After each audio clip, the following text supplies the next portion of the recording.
तो आज का लेसन है 87 सूत्र। कह रहे हैं अष्टावक्र जी, अकिंचन स्वच्छंद विचरण करने वाला, द्वंद रहित, संशय रहित, आसक्ति रहित और अकेला बुद्ध पुरुष ही सब भावों में रमण करता है। एक्सप्लेनेशन है, जहाँ आसक्ति है वहीं बंधन है। संसार, स्त्री, पुत्र, धन, नगर, देश, धर्म, जाति, वर्ण आदि संकीर्ण घेरों में मनुष्य आसक्ति तथा अज्ञान के कारण स्वयं बंधा है। किसी ने बांधा नहीं है, बता रहे हैं अष्टावक्र जी। मनुष्य आसक्ति और अज्ञान के कारण स्वयं बंधा है।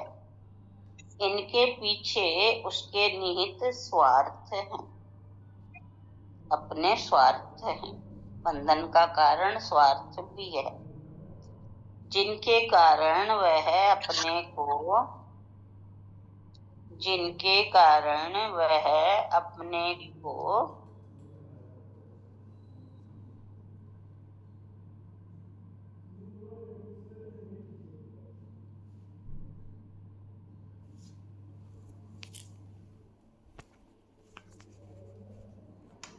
इनके पीछे उसके स्वार्थ निहित है, जिनके कारण वह अपने को इन क्षुद्र घेरों में बंद कर लेता है। इन संकीर्णताओं में बंध कर मनुष्य स्वयं संकीर्ण हो जाता है। उसकी दृष्टि संकीर्ण हो जाती है। वह इनसे बाहर न सोच सकता है और न उस विराट को देख सकता है। वह पिंजड़े का पंछी बनकर अपने पिंजड़े में ही फड़फड़ाता है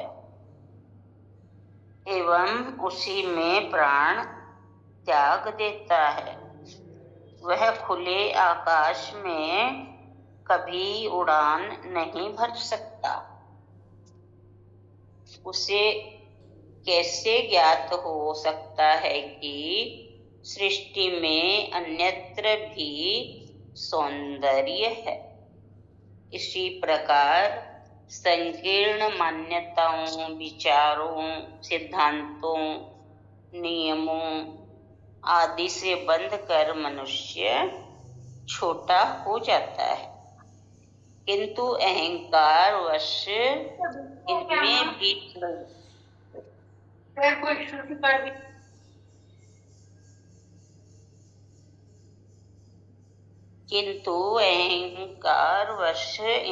भी वह अपने को महान समझता है। इसके ठीक विपरीत ज्ञानी की स्थिति होती है। वह अपने को इन सब बंधनों से मुक्त कर लेता है और खुले आकाश में स्वच्छंदता पूर्वक विचरण करने वाला होता है। वह खुले आकाश में स्वच्छंदता पूर्वक विचरण करने वाला होता है। अपने को अकेला एवं अकिंचन मानता है। अपने को अकेला और अकिंचन मानता है। इसी से वह सबका हो जाता है, महान हो जाता है। आसक्ति होने से मनुष्य क्षुद्र से बंध जाता है। ज्ञानी आसक्ति रहित होने से विराट का सुख भोगता है। वह सभी भावों में रमण करता है। शरीर से बंधा हुआ अज्ञानी शरीर सुखों के भोगों को ही भोग पाता है, किंतु आत्मज्ञानी सृष्टि के महान भोगों को भोगता है। शरीर सुख क्षुद्र है, आत्म सुख विराट है।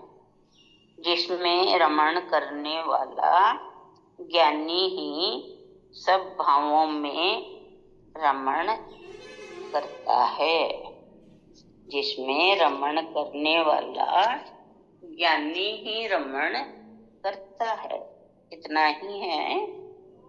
बहुत सुंदर बतला रहे हैं आसक्ति के बारे में कि जो मनुष्य आसक्ति में बंधा है वो स्वयं बंधा है। स्वयं की इच्छा वासनाएं ही हैं जिसमें वो सुख पाना चाहता है और वो बंध जाता है। लेकिन ज्ञानी की अवस्था बतलाई कि वो किसी से बंधता नहीं, क्योंकि आत्मा स्वयं स्वतंत्र है और आत्मावान जो हो जाता है वो स्वतंत्र हो जाता है। बताएंगे हमें किरण जी पहले, फिर लीना बताएंगी। जय गुरुदेव। जय गुरुदेव। बहुत सुंदर। यह किंचन शब्द मतलब कि मैं कुछ भी नहीं। यस। यही हमारे सारे दोषों का कारण बनता है कि मैं कुछ हूँ। तो यही कहा कि जो ज्ञानी है वो अकेला भी है, अकिंचन भी है। क्योंकि अकेला का मतलब ये है कि मेरा कुछ भी नहीं। वही बात है, संसार में मेले में अकेला रहना ही सबसे बड़ी बात है। तो ज्ञानी इस संसार के मेले में रह के भी सबसे अलग थलग, सबसे निर्लिप्त है, किसी में लिप्त नहीं है। तो कहा ना, जिसके आसक्ति है वो क्या करेगा? पिंजड़े में जैसे पक्षी होता है, फड़फड़ा तो सकता है वो, परंतु वो उड़ नहीं सकता।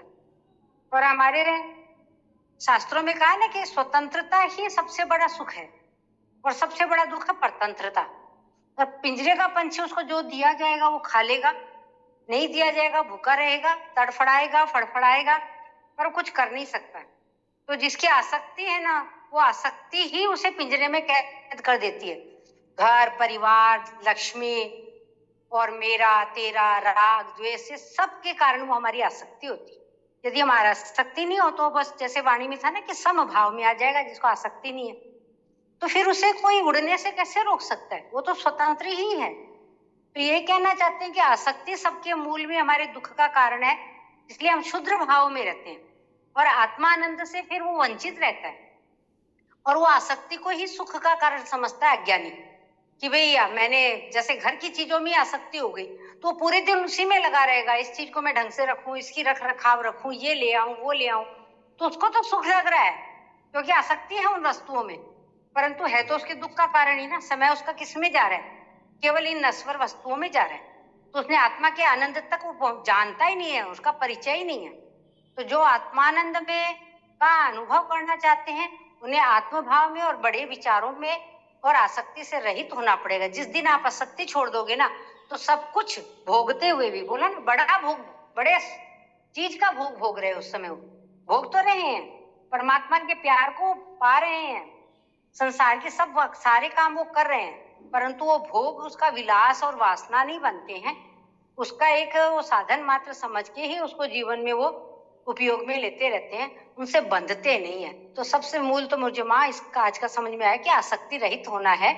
और इस भीड़ में अकेला समझो अपने को तो कोई किसी के साथ बंधेगा नहीं। और हम खुद अपनी इच्छा से बनते हैं, हमें कोई बांध सकता नहीं है, पर हम ही आसक्ति के कारण बंध जाते हैं। जय गुरुदेव माँ।